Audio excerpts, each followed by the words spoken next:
Hello, we are team number 5, which is composed of Tata Salinas, Maya Trujillo, Emiliano Cerrato, and me, Adla Morales. And we're going to present about ecosystems of Mexico.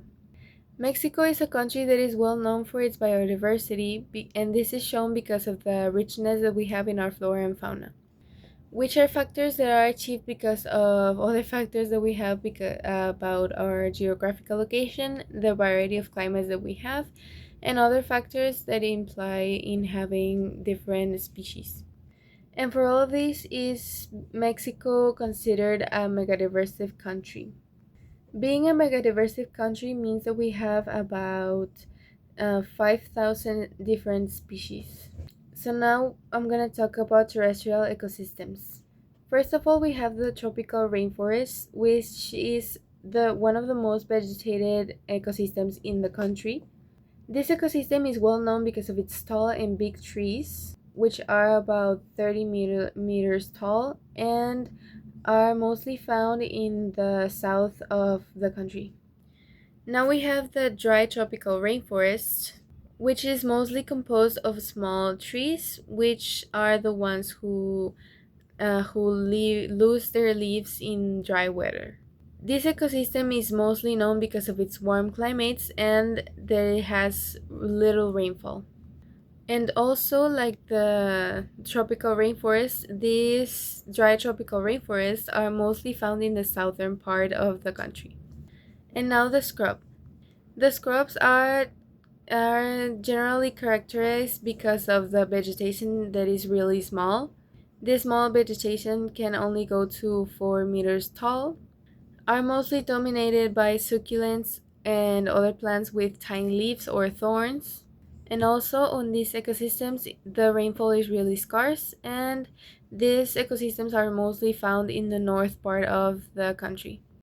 Hi, I'm Tabata and I'm going to talk about Mexico temperate forest. The flora consists of pine and tepozan trees and madroño oaks. These tend to be found in high areas between 2,000 and 3,000 meters above the sea level, but also in more humid areas, bromeliads and orchids grow. On the other hand, the fauna includes pumas, deer, foxes, bobcats, and many types of birds. These forests are also known as the hibernation site of the butterflies monarchs. The climate ranges from 12 to 23 degrees. Some examples of temperature forests are Oaxaca, Chiapas, and the eastern and western Sierra Madre mountain range.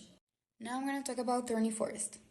It is named this way because it contains thorny trees and shrubs. It covers the 5% of Mexico from Sonora to the Bajío, also parts of Coahuila, Chihuahua, and Nuevo León. The climate is dry and warm, and it is considered a transition between dry jungle and scrubland. The flora includes mesquite trees, bromeliads, and amphitic plants, while the fauna includes woodpeckers, snakes, and lizards. Now is the turn of grasslands. This one has abundant grasses and few trees. They are usually found in temperate and semi-arid areas, with temperatures ranging between 12 and 20 degrees. The flora consists of buffalo, switch, and abajita grass, as well as shrubs as gobernadora and mesquite. And the fauna includes prairie dogs, hares, golden eagles, and bison, among others. Some examples of these places are Chihuahua, Zacatecas, Coahuila, Jalisco, and San Luis Potosí. And finally, underwater mangroves. These forests are found on coasts where fresh and salt water mix. In these areas, we can find trees that are adapted to folded soils and that are often a refuge for reptiles, fishes, crustaceans, and birds. They also protect the coast from hurricanes. As a fun fact, Mexico ranks 4th globally as it has 4 species of mangroves, which account around 6% of the world mangroves.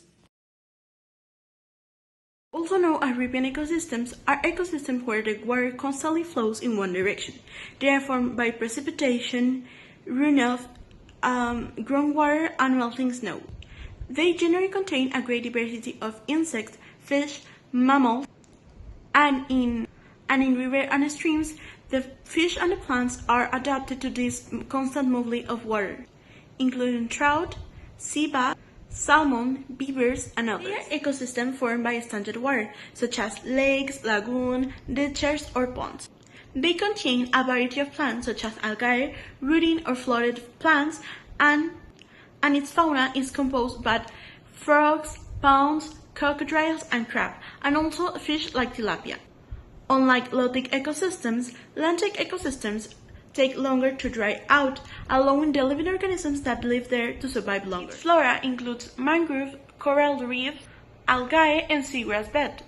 Its fauna consists of a great diversity of commercial fish, marine mammals, reptiles such as turtles, a large number of economically important crustaceans, and birds such as pelicans and albatrosses that depends on coastal areas and open waters. Marine ecosystem is one of the most larger and varied ecosystems in the planet, covering approximately 70% of the Earth's surface.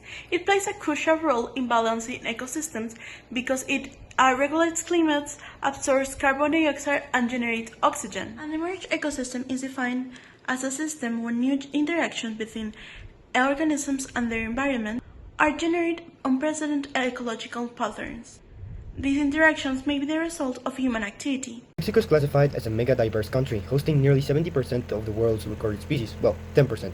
However, the state of this biodiversity is determined by how human activity alters the landscape. There are four primary areas where this interaction takes place. The first one is agriculture. This represents the most significant modification of the cultural environment, of the natural environment. Large-scale monocultures often strip land of its complexity, including soil health and eliminating habitats. In contrast, traditional systems in Mexico, such as the milpa, maintain genetic diversity by integrating simple crops, but the pressure to expand industrial farming remains a very primary defeat to native species. Second are induced pastures for work. This involves the deliberate clearing of primary forests to create a grazing land for cattle. Historically, this is the leading driver of deforestation in Mexico. It fragments habitats, making it difficult for wildlife to migrate.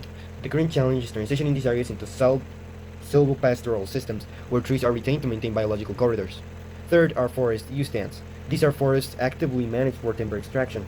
Unlike protected natural reserves, these are working landscapes. The impact by biodiversity here depends entirely on management. Sustainable forestry creates stands where timber is harvested selectively, allowing the canopy of structure and the ecosystem to survive. Unsustainable logging results in degradation.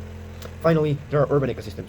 As Mexican cities expand, they replace natural biomes with concrete. However, these areas function as novel ecosystems. Parks, biological corridors, green infrastructure are not just recreational. They serve as critical refuges for resilient native species, pollinators, and migratory birds navigating the built environment.